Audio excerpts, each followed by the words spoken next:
Bonjour amis, je veux vous parler de la voiture Ford Fiesta. Si vous recherchez une belle voiture, avec de nombreux avantages, peu d'inconvénients, relativement bon marché et sans problème de fonctionnement, alors vous avez un problème. Il existe très peu de voitures de ce type. Cependant, la Ford Fiesta de 7e génération appartient à un groupe restreint de personnes.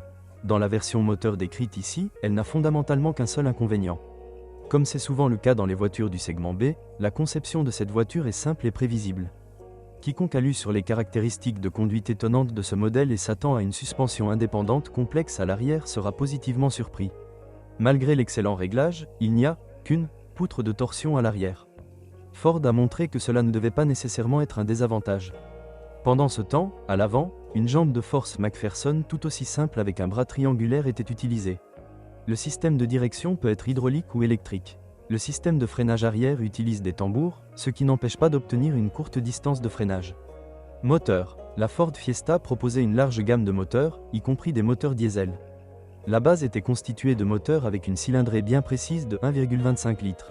N'importe quel constructeur aurait désigné ces unités par 1,2 L, mais Ford utilisait depuis de nombreuses années le 1,25 L, ce qui est déjà une tradition.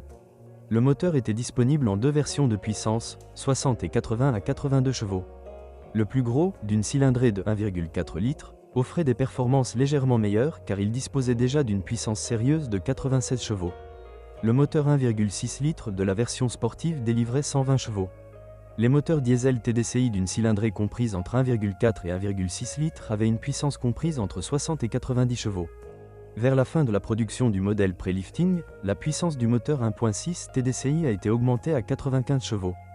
Qu'est-ce qui est cassé? Nous allons commencer par les problèmes de moteur. Le moteur de 1,25 litres dans la version la plus faible développe 60 chevaux et est, pour le dire brutalement, une boue totale. Pourquoi est-ce que j'écris à ce sujet? Eh bien, vous pourriez être vraiment surpris de voir à quel point une si belle voiture peut être faible. Ce n'est pas une blague, il peut vraiment arriver que quelqu'un pense à une sorte d'échec. Si vous achetez la version plus puissante de 82 chevaux, vous saurez de quoi je parle. Ici aussi, la dynamique est difficile à trouver, même si la puissance est suffisante pour une conduite normale, y compris sur route. Le moteur Duratec 1,25 est très raffiné et ne présente pratiquement aucun défaut de conception. Il se peut que la consommation d'huile soit limitée à un kilométrage élevé, mais la cause principale est le style de conduite dynamique que les utilisateurs sont obligés d'adopter. Cela peut également signifier une légère fuite dans le moteur. En général, il n'y a aucune plainte concernant la mécanique du moteur. C'est pire avec la boîte de vitesse. L'unité 1,25 ne fonctionnait qu'avec une boîte manuelle à 5 vitesses, ce qui pouvait poser des problèmes même avec un faible kilométrage. Une marche arrière qui saute constamment n'est rien. La situation s'aggrave lorsque les vitesses avant commencent à disparaître. Il s'agit clairement d'un problème avec le mécanisme de contrôle. Parfois, le réglage aide, parfois le remplacement du câble, mais il arrive parfois que la boîte de vitesse ait besoin d'être réparée car elle a souffert d'un mécanisme défectueux. Dans les voitures utilisées principalement en ville, l'embrayage s'use rapidement. Il est impératif de les remplacer en même temps que la butée de débrayage. Le pire n'est pas que le problème de contrôle de la boîte de vitesse apparaisse à faible kilométrage, et je ne parle pas de plusieurs dizaines, mais de plusieurs milliers de kilomètres. En revanche, lors de l'achat d'une voiture avec un kilométrage supérieur à 100 000 km, vous pouvez compter sur le fait que l'ancien propriétaire a éliminé le défaut. Les centres de service agréés étaient réticents à accepter les plaintes. Certaines personnes se sont battues pendant longtemps avec le centre de service agréé et ont finalement fait réparer le défaut dans un atelier indépendant à leurs frais. Le train de roulement ne présente aucun problème majeur lors de son utilisation sur les routes européennes. Même de mauvaises conditions routières n'affectent pas négativement le confort et la qualité de conduite. Le plaisir de conduire ce modèle se fait malheureusement au prix de petits problèmes avec le boîtier de direction, qui cogne et claque parfois. Il y a du jeu dans la colonne de direction, parfois la traverse doit être remplacée. Parfois, il sera nécessaire de remplacer la boîte de vitesse entière, mais ce n'est pas un composant particulièrement coûteux. Le pire, c'est que, comme dans le cas de la boîte de vitesse, les pannes de certaines unités sont apparues rapidement, à faible kilométrage. Une autre cause du bruit de cliquetis peut être l'usure rapide des joints d'entraînement. Les autres composants du châssis s'usent au fil du temps. Le kilométrage de la grande majorité des exemplaires est encore faible et il est difficile de parler de défauts majeurs.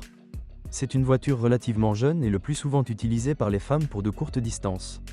Il existe également de nombreuses flottes de voitures, mais leur utilisation intensive est également spécifique. Comme avec la plupart des autres modèles, il y a des problèmes électriques occasionnels. La règle est simple, plus l'équipement est performant, plus la probabilité qu'une panne se produise est grande. Les utilisateurs se plaignent que les ampoules grillent rapidement, ce qui peut être dû à une tension élevée dans l'installation. Il vaut la peine de remplacer les ampoules par des produits ayant une durée de vie prolongée. La Ford Fiesta MK7, comme toutes les autres générations de ce modèle, est une voiture bon marché à entretenir. Le seul problème pourrait être le moteur. Ceux qui aiment une conduite détendue ne se plaindront pas, mais ceux qui recherchent du dynamisme devraient simplement choisir un moteur plus puissant. Si vous essayez d'extraire de bonnes performances de 1,25 litres, vos chances d'obtenir un résultat satisfaisant sont moyennes et la consommation de carburant augmentera à 8 litres 100 km, ce qui est le même que la version sport avec un moteur de 120 chevaux. Il n'est pas recommandé d'installer un système à gaz sur cet appareil, et même si vous le faites, il ne devrait s'agir que de quelque chose de haut de gamme. Le réglage des valves est assez problématique car les verres doivent être remplacés. Il est préférable d'installer du gaz dans le Duratec 1.4. Sur certains marchés, malgré sa réticence à utiliser le GPL, Ford a installé des systèmes à gaz d'usine pour cette unité. Il ne sert à rien de s'inquiéter de problèmes prétendument majeurs au niveau de la boîte de vitesse ou de la colonne de direction. Même si cela semble grave, un bon mécanicien peut réparer les défauts à moindre coût et la voiture restera sans problème dans ces domaines pendant longtemps. Dans le châssis, ce sont principalement les bagues qui sont remplacées, mais même si les axes de triangle non remplaçables s'usent, le triangle entier n'est pas cher. Le système de freinage arrière est équipé de tambours, qui sont plus durables et fiables que les disques classiques. La Ford Fiesta est une voiture sans problème, et les défauts dont vous avez lu sont en fait des défauts mineurs qui, s'ils sont éliminés une fois pour toutes, vous procureront une tranquillité d'esprit pendant longtemps.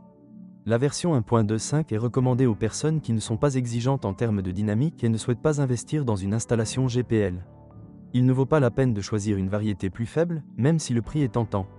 Dans la Fiesta MK7, la puissance minimale du moteur essence est de 82 chevaux. Merci de m'écouter, n'oubliez pas de vous abonner à la chaîne et de noter ma vidéo. Si vous connaissez des problèmes avec cette voiture que je n'ai pas mentionnée, assurez-vous de les publier dans les commentaires. Bonjour les amis, vous cherchez une voiture d'occasion, vous devez prêter attention au site web carm.pro. Carm.pro est grand catalogue de voitures, moteurs, boîtes de vitesse. Et le meilleur, c'est que vous pouvez trouver des informations sur les pannes de n'importe quelle pièce, complètement gratuit. Allez sur le site web carm.pro et découvrez tous les éventuels points faibles des voitures d'occasion.